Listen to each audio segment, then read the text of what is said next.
వైఎస్ఆర్9 news కి స్వాగతం. Gudlavalleru engineering college ఘటనపై విచారించేందుకు ప్రత్యేక విచారణ అధికారిని నియమించారు. వారితో పాటు మరొక 5 మందితో కలిసి పోలీస్ సాంకేతిక సిబ్బందితో విచారణ బృందాన్ని ఏర్పాటు చేశారు. జిల్లా పోలీస్ అధికారి ఆదేశాల మేరకు విచారణ బృందం వెంటనే రంగంలోకి దిగి బాలికల వసతి గృహంలో తనిఖీలు మొదలుపెట్టింది. మంత్రి కొల్లు రవీంద్రతో పాటు జిల్లా కలెక్టర్ డీకే బాలాజీ, జిల్లా ఎస్పీ గంగాధర్ రావులు, పెడన శాసనసభ్యులు కాగిత కృష్ణప్రసాద్, మాజీ ఎంపీ కొనకళ్ళ నారాయణరావు గుడ్లవల్లేరు ఇంజనీరింగ్ కళాశాలలోని బాలికల వసతి గృహం వద్దే ఉండి విద్యార్థుల నుంచి వాస్తవ పరిస్థితులను అడిగి తెలుసుకుంటున్నారు. ఉంటాయంటే మరి ఎవరు కూడా అటువంటి సాహసం చేయడానికి అవకాశం లేకుండా ఉంటాయని నేను తెలియజేస్తా ఉన్నాను. అంతేకాకుండా ఈ ఇన్వెస్టిగేషన్ అనేటువంటిది non linear junction detector NLGD అనేటువంటి ఒక ఆపరేటర్స్ తో కూడా మేము దీన్ని చేసేదానికి మేము సిద్ధంగా ఉన్నాము.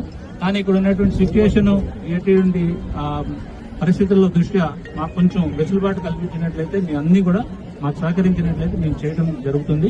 అట్లాగే నిన్న నైట్ అలాగే ఈ రోజు మార్నింగ్ కూడా ఒకసారి వెరిఫై చేయడం జరిగింది. అంతేకాకుండా ఈ టోటల్ ప్రెమైసెస్ లో కూడా ఎక్కడైనా సరే ఏమైనా కెమెరాస్ ఉన్నాయని ఎంటైర్ క్యాంపస్ మేము తరోగా చెక్ చేయడం కూడా జరుగుతుంది.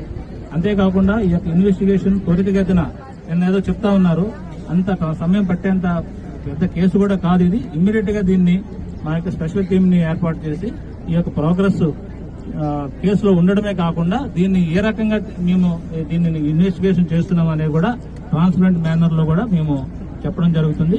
మీలో ఎవరైనా సరే మేము స్వయంగా ఈ యొక్క హిడెన్ కెమెరా గానీ లేదా దీన్ని చూసాము అని అంటే ఇప్పుడే స్వయంగా ముందుకు రావచ్చు. నేను అది చూశాను అని అంటే మాత్రం మీకు అది చెప్పండి, మేము అంత నోట్ చేసుకుంటాము. ఎవరికో వార్డెన్ గారికి చెప్పారంటారో వాళ్ళని కూడా మేము ఎగ్జామిన్ చేస్తాము. అంతేకాకుండా ఈ కేసుని ఇమ్మీడియట్ గా ప్రోగ్రెస్ కూడా మీ అందరికీ కూడా చెప్పడం జరుగుతుంది. రాష్ట్ర ప్రభుత్వం దీన్ని ప్రత్యేకమైనటువంటి శ్రద్ధతో ఇమ్మీడియట్ గా టేకప్ చేసి నన్ను, కలెక్టర్ గారిని, అలాగే మినిస్టర్ గారు కూడా, అలాగే ఎమ్మెల్యే గారు, అలాగే వెంకటేశ్వర గారు వీళ్ళందరూ కూడా వచ్చారు. ఇదంతా కూడా మీ యొక్క కాన్ఫిడెన్స్ ని బిల్డ్ చేసేదానికి మేము మీ పక్క ఉన్నాము. ఏదన్నా అన్యాయం జరిగితే మీ అందరూ కూడా న్యాయం జరిగేదానికోసం మేము ఇప్పుడు ఉన్నాము. నాకు కూడా ఆడపిల్లలే, ఈ వయసు ఉన్న వాళ్ళే, కాబట్టి మీరేమీ సందేహపడద్దు. నేను ఎట్లా రియాక్ట్ అవుతానో ఇక్కడికి వచ్చినటువంటి వీళ్ళందరికీ తెలుసు.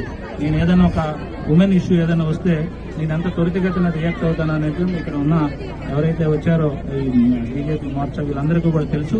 మీ అందరికీ కూడా న్యాయం జరుగుతుందని, 100% న్యాయం జరుగుతుందని, ఇక్కడ ఏ మాత్రం దాపరికం కానీ ఏ విధమైనటువంటి ఇది కానీ లేకుండా మేము ఇన్వెస్టిగేషన్ చేస్తామని మీ అందరి ముందు ఈ యొక్క మీడియా సమక్షంలో మీ అందరూ కూడా హామీ ఇస్తున్నాము. దయచేసి మాకు ఇన్వెస్టిగేషన్ కోఆపరేట్ చేసినట్లయితే మేము దాన్ని ఇమ్మీడియట్ గా తెలిసేదానికి అవకాశం ఉంది. So thank you one and all.